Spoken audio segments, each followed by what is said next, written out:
Welcome to this week's edition of Bridge to Faith. Today, on Bridge to Faith, we have the great opportunity to be in a land of tea. Believe it or not, we're here in a part of India where they grow tea in these beautiful tea gardens. So let's get started on today's edition of Bridge to Faith. Faith is often a matter of personal preference. Often when we talk about faith, we're talking about what somebody believes in without any real proof behind it, or something that they grew up with. The Prophet Muhammad, peace be upon him, told us that children are actually born already in the proper faith, in the proper condition. He said a child is born on the fitra, or the natural inclination and condition, to be in submission and peace with Almighty God. So much so that he also told us that when children die, regardless of the religion of the parents, all children who die go to paradise. And this is a very nice understanding when you think about it. Children are born blameless and sinless, according to the teachings of Prophet Muhammad, peace be upon him. He even told us that when the children go to paradise, that they're in paradise praying for their parents, saying, "Oh God, let my parents be here with me as well."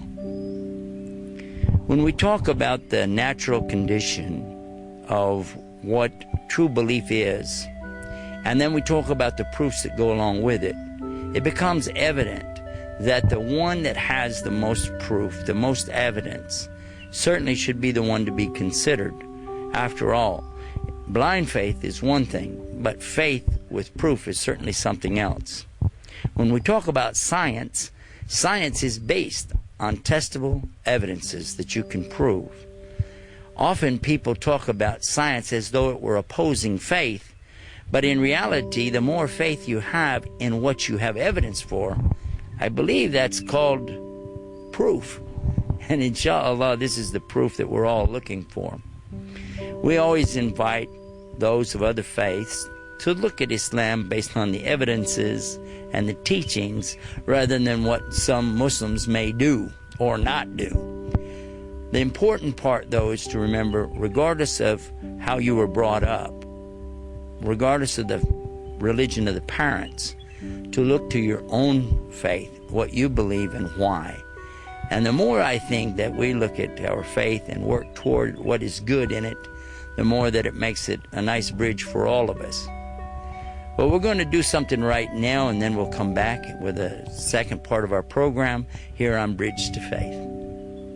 Today's episode, I want to talk about faith to someone who used to be without faith altogether. Matthew is here with me, our special guest, and we've already talked with him before and found out that you used to be atheist. Not a theist. Not a theist. A theist is one who has faith. That's true. And an atheist is one that does not believe in God whatsoever. Zero. Zero. Not even a little bit. What you told me about was, and if I remember right in the program, that from your father, he was a bit of leaning toward the scientific aspects of thinking. Yep. If I don't see it, I don't hear it, I don't smell it, I don't taste it, it ain't. Pretty much, yep. Yeah. But we came to find out that that doesn't always hold true. Well, it's explains some things, but in terms of explaining the whole picture or the grand picture, I think the perspective of the atheist is somewhat limited. Okay. Yeah. Now, tell us what it's like to live without faith, and then I'm going to ask you a couple more questions. But living without faith at all, what happens? Well, I found for me personally, of course I can't speak for everybody, but for me personally, I would go through periods of having firm belief in a certain thing or a certain set of beliefs. My basic moral concepts of trying to be a good person and be honest and be fair and be nice to people, that was there. Don't lie, don't steal. I knew those things were wrong. But in terms of what I believed in on a deeper level, I found that sort of shifted from year to year. And it was very, and deep inside, I felt quite lost. Because I was a very introspective person. I guess some people maybe never think about these things. But for me personally, you know, I deep inside, I found that as the years went on, as I got older, I wasn't standing on firm belief. Okay, but what difference does that make? I mean, why do you have to believe something? Well, for me, you know, I guess it wasn't so much of a choice. I guess at some point in my life, as I mentioned earlier, I was compelled to believe in God by a strong inner conviction. And prior to that, I had convictions before, very firm convictions in certain beliefs, but those convictions, because I guess they didn't have a foundation in faith, those convictions dissipated over time, or they shifted and changed, and left me feeling, you know, quite lost. As I got older, and I found that my beliefs changed, and I could look back and say, I used to believe this, now I believe something different. And as I was getting older, I just felt more and more lost. What we're talking about is when children, you know, they get older, they start realizing some of the things they used to think about weren't necessarily true. And it doesn't mean, though, that that's, you know, I come to a new realization that because I'm bigger now, this is actually this and something else is so and so. But that still doesn't mean there's a God. That's right. Yeah. And the thing that I think is important when we talk about faith is to have something to build the faith on. Yeah. Now, you said you were atheist. I was. Okay. Do you know which country has the most atheists percentage-wise? I'm dying to find out. I don't know. Okay. Well, don't die. Because here's the answer. They claim, when I was up in the Netherlands, they said that Denmark is claiming they have the most. Okay. And then Norway is claiming they have the most. Second. And Sweden claims that. No, they all say they're number one. All competing. I guess. Okay. Well, here's actually what they're telling you. They're saying that they're the last ones to accept Christianity and the first to kick it out. I see. So now, we're Muslims, but we still don't like to see people kicking out Christianity. That's true. That's true, because we don't want faith to be destroyed totally, but that's not the point of having faith. You don't call other people to lack of faith. Makes sense? It does. So now, when I was there, they told me that they were number one for this atheist business.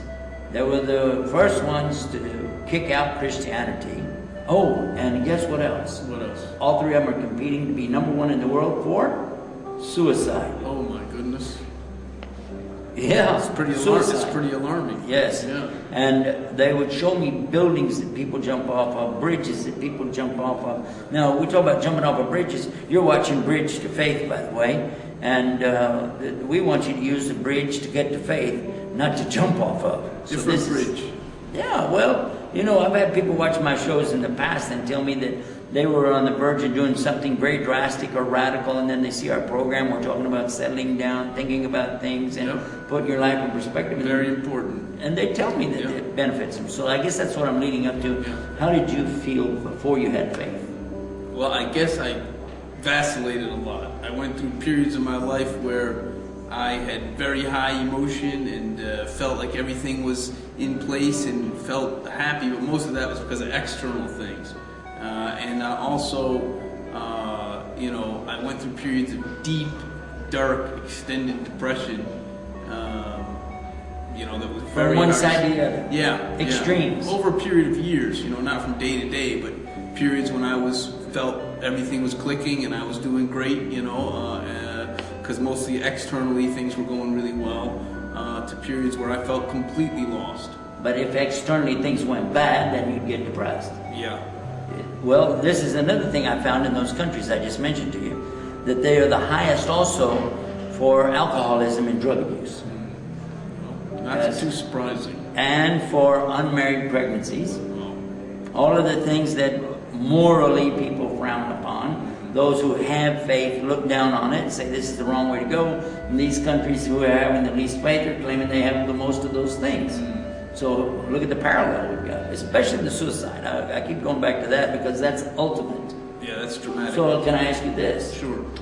While you were atheist, did you ever contemplate suicide? I did, as a matter of fact. I didn't know you were going to ask me about that tonight, but... I didn't know I was going to ask it either. Yeah, but yeah, I mean, I certainly did on more than a few occasions. Yeah, it's really. But see, now look, from the standpoint of logic, Yeah. if a person's an atheist and doesn't believe in God, don't believe in hereafter, there's nothing after this, the last thing in the world, logically, that they would do is take their own life. Yeah, but I guess when a person's that miserable, logic is thrown out the window to some So extent. the fact that a person has that kind of misery should make them wake up and realize, hey, wait a minute, there's a God. People need help.